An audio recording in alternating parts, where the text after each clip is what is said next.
Hi hello ವೀಕ್ಷಕರೇ, ನಮಸ್ಕಾರ ನಿಮ್ಮೆಲ್ಲರಿಗೂ. Welcome to drive in kitchen. Drive in ಕಿಚನ್ಗೆ ಆತ್ಮೀಯ ಪ್ರೀತಿಯ ಸ್ವಾಗತ.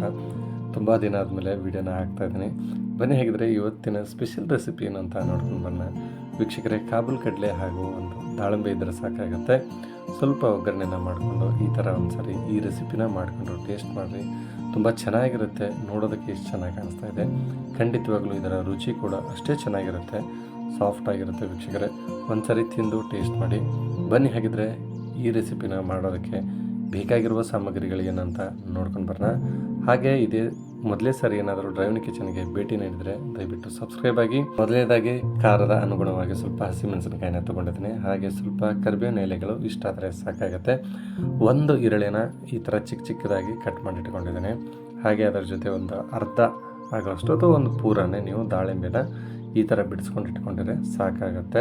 ವೀಕ್ಷಕರೇ, ಇದು ಆಪ್ಷನಲ್ಲು. ನೀವು ಬೇಕಾದರೆ ಒಣದಾಗಿರಲಿ ಅಥವಾ ಹಸಿದೇ ಆಗಿರಲಿ ಕೊಬ್ಬರಿನ ಆಗಬೇಕು. ಒಂದು ಬೌಲ್ ಆಗೋಷ್ಟು ತೊಗೊಂಡಿದ್ದೇನೆ. ರುಚಿಗೆ ಮತ್ತು ಘಮಕ್ಕೆ ಸ್ವಲ್ಪ ಕೊತ್ತಂಬರಿನ ತೊಗೊಂಡಿದ್ದೇನೆ. ಈಗ ಫೈನಲ್ಲಾಗಿ ನಾವು ಕಾಬೂಲ್ ಕಡಲೆನ ಸ್ವಲ್ಪ ನೆನೆಸಿಟ್ಟಿದ್ವಿ ಮೊದಲೇ.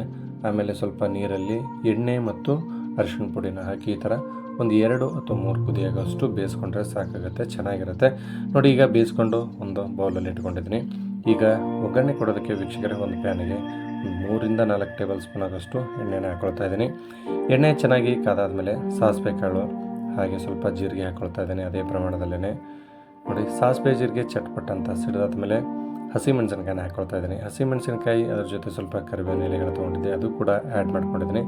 ಇದನ್ನು ಸ್ವಲ್ಪ ಎಣ್ಣೆಯಲ್ಲಿ ಫ್ರೈ ಮಾಡ್ಕೊಳ್ಳೋಣ. ಯಾಕಂದರೆ ಹಸಿ ಖಾರದ ಘಾಟು ಸ್ವಲ್ಪ ಎಣ್ಣೆಯಲ್ಲಿ ಫ್ರೈ ಆದರೆ ಕಡಿಮೆ ಆಗುತ್ತೆ, ತಿನ್ನೋದಕ್ಕೆ ಚೆನ್ನಾಗಿರುತ್ತೆ. ಈಗ ವೀಕ್ಷಕರೇ, ಈರುಳ್ಳಿಯನ್ನು ಆ್ಯಡ್ ಮಾಡ್ಕೊಳ್ತಾ ಇದ್ದೀನಿ.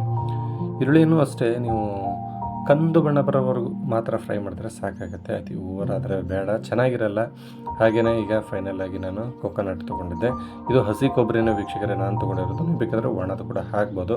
ರುಚಿ ಅನುಗುಣವಾಗಿ ಸ್ವಲ್ಪ ಅರ್ಧ ಟೇಬಲ್ ಸ್ಪೂನ್ ಆಗೋಷ್ಟು ಉಪ್ಪನ್ನು ತೊಗೊಂಡಿದ್ದೀನಿ. ಚೆನ್ನಾಗಿ ಈ ಥರ ಫ್ರೈ ಮಾಡಿಕೊಂಡ್ರೆ ಸಾಕಾಗುತ್ತೆ. ತುಂಬ ಸಮಯ ತೊಗೊಳ್ಳೋದಲ್ಲ, ಕಡಿಮೆ ಸಮಯದಲ್ಲೇ ಇದನ್ನು ಮಾಡ್ಕೊಬೋದು. ನೋಡಿ ವೀಕ್ಷಕರೇ, ಫೈನಲಾಗಿ ಇಷ್ಟು ಫ್ರೈ ಮಾಡ್ಕೊಂಡಿದ್ದೀನಿ, ಸಾಕಾಗುತ್ತೆ.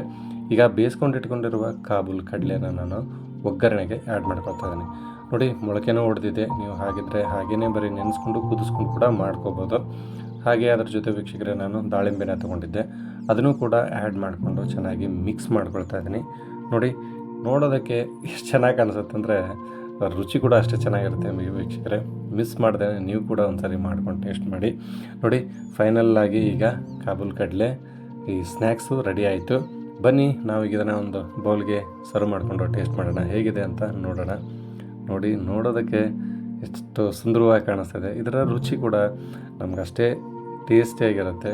ಮರಿದಿನೇ ನೀವು ಕೂಡ ಮಾಡ್ಕೊಂಡು ಸರಿ ಟೇಸ್ಟ್ ಮಾಡಿ, ಹೇಗಿತ್ತಂತ ಕಮೆಂಟ್ ಮಾಡಿ ತಿಳಿಸಿ. ವೀಕ್ಷಕರೇ, ಫೈನಲಿ ಈ ರೆಸಿಪಿ ಇಲ್ಲಿಗೆ ಮುಕ್ತಾಯ ಆಯಿತು.